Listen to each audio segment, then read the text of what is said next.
Episode 78।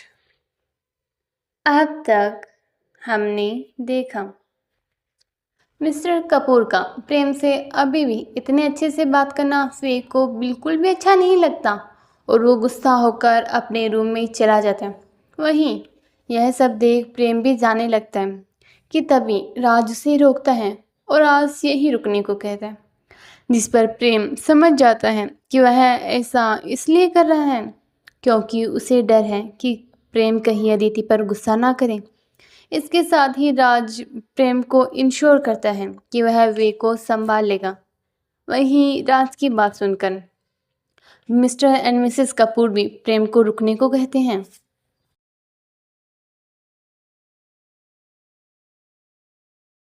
अब आगे प्रेम एक नज़र सबके पास देखता है, जिसके बाद वह वे की सभी बातों को याद करता है। उसे समझ नहीं आ रहा था कि वह क्या करे। अंत में वह गहरी सांस लेता है और कहता है, अगर आप सब यही चाहते हैं तो ठीक है, मुझे कोई प्रॉब्लम नहीं है। सबसे यह कहकर प्रेम खुद से कहता है, मैं अपने सबसे अच्छे दोस्त को खो चुका हूँ, लेकिन मैं नहीं चाहता अदिति तुम भी अपना दोस्त खो, चाहे इसके लिए मुझे विवेक की नफरत ही क्यों ना सहनी पड़े, मैं सह लूँगा। यह कहकर प्रेम एक नज़र अदिति की तरफ देखता है, फिर एक गहरी सांस लेता है और शांत करता है खुद को। वहीं राज प्रेम की बात सुनकर काफ़ी खुश होता है और प्रेम की तरफ देखकर कहता है, थैंक्स भाई, चलिए मैं आपको आपका रूम दिखा देता हूँ। यह कहकर राज प्रेम और अदिति के लिए एक रूम तैयार करवाता है, जिसके बाद एक रूम निशा और देव के लिए रेडी करवाता है।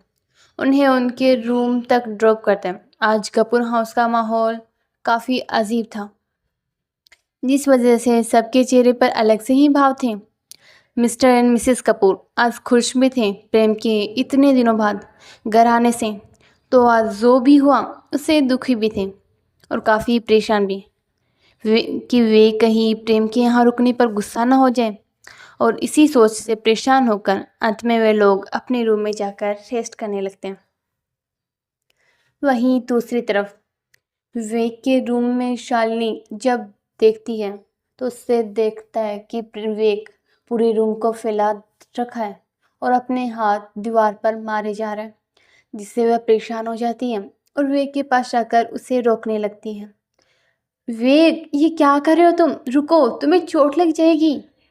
यह कहकर शालिनी विवेक के हाथ को रोकने लगती है। वहीं विवेक शालिनी को देखकर उससे कहता है, शालिनी अभी तुम बाहर जाओ, मैं अभी किसी से बात नहीं करना चाहता, इसलिए प्लीज़ तुम बाहर जाओ। विवेक यह कहकर एक बार फिर हाथ दीवार पर मारने ही वाला था कि शालिनी उसका हाथ पकड़ लेती है और उससे कहती है, मैं कहीं नहीं जा रही हूँ, समझे तुम, और अब खुद को हार्म करना बंद करो प्लीज़। शालिनी की बात सुनकर विवेक एक नज़र उसकी तरफ देखता है, जिसके बाद उसे शब याद आने लगता है, जिससे याद कर वह परेशान होकर बेड पर बैठ जाता है।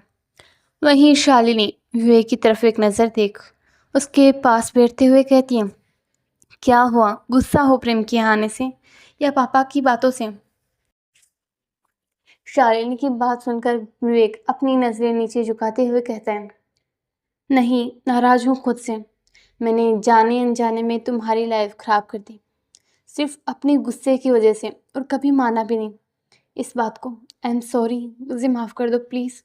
मैंने तुम्हारे साथ गलत किया, जो भी हुआ उसमें तुम्हारी कोई गलती नहीं थी, लेकिन फिर भी मैंने तुम्हारे साथ गलत किया और हर बार तुम्हें ही दोष देता रहा।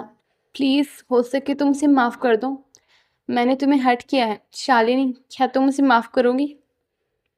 यह कहकर विवेक उम्मीद भरी नज़रों से शालिनी को तरफ देखने लगता है, लेकिन कहीं ना कहीं वह ये भी जानता था कि शालिनी शायद उसे माफ़ ना करे। आखिर उसकी गलती इतनी मामूली भी तो नहीं थी।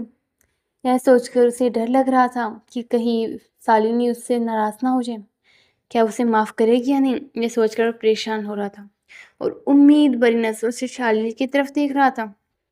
वहीं विवेक की बात सुनकर शालिनी एक नज़र विवेक की तरफ देखती है, फिर कहती है, उठो और शावर ले लो, हालात देखो अपनी, और तब तक मैं रूम ठीक करवा देती हूँ।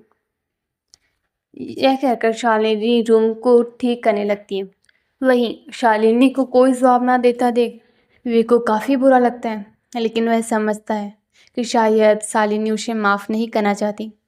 यह सोचकर वह उदास हो जाता है, लेकिन अपनी उदासी शालिनी को नहीं दिखाता और जाकर शावर लेने लगता है।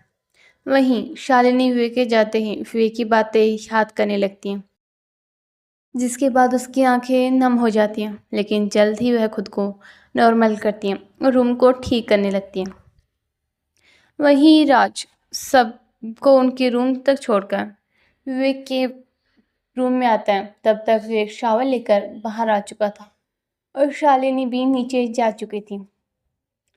राज विवेक को देखकर उससे कहते हैं, भाई मुझे आपसे बात करनी है। विवेक की नज़र जब दरवाजे पर खड़ी देव के राज के पास आती है तो वह उसे देखकर कहता है, तुम्हें मुझसे कुछ भी पूछने के लिए परमिशन की कोई ज़रूरत नहीं, बोलो क्या बात करनी है। विवेक की बात सुनकर राज थोड़ा सा घबराते हुए उससे कहते हैं, भाई आप गुस्सा तो नहीं करोगे ना। राज की हेजिटेशन देखकर विवेक उसकी तरफ देखकर कहता है, कोशिश करूँगा, बाकी कह नहीं सकता। यह कहकर विवेक उसकी तरफ देखने लगता है और उसकी बातों को सुनने लगता है। वहीं विवेक की बात सुनकर राज अपने आप को संभालते हुए विवेक से कहता है, भाई वो जब विवेक ये देखता है कि राज अपनी बात सही से नहीं कह पा रहा तो वह उसकी तरफ देखकर कहता है, क्या बात है राज, और प्रेम जा चुका है ना यहाँ से। यह कहकर विवेक राज की तरफ देखने लगता है।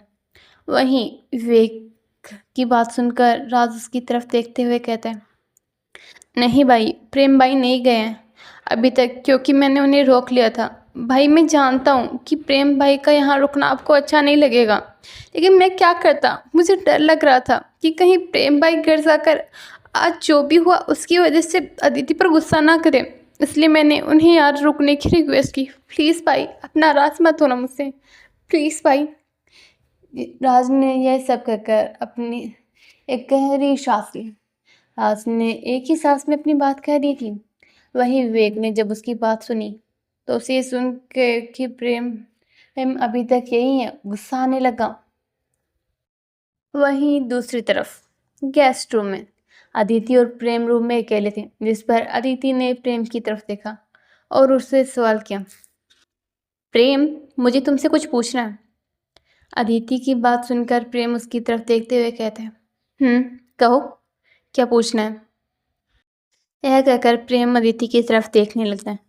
वहीं अदिति प्रेम की तरफ देखकर एक गहरी सांस लेकर कहना शुरू करती है, आपको जब पता था कि मैं विवेक भाई के साथ हूँ, फिर भी आप वहाँ क्यों आए? क्या आपने ये सब जानबूझकर किया है? और आपने खुद ही कहा था ना कि हमारी शादी के बारे में किसी को पता ना चले। फिर आज आपने खुद आगे आकर हमारी शादी के बारे में विवेक भाई और राज को क्यों बताया? बोलो प्रेम, जवाब दो मुझे।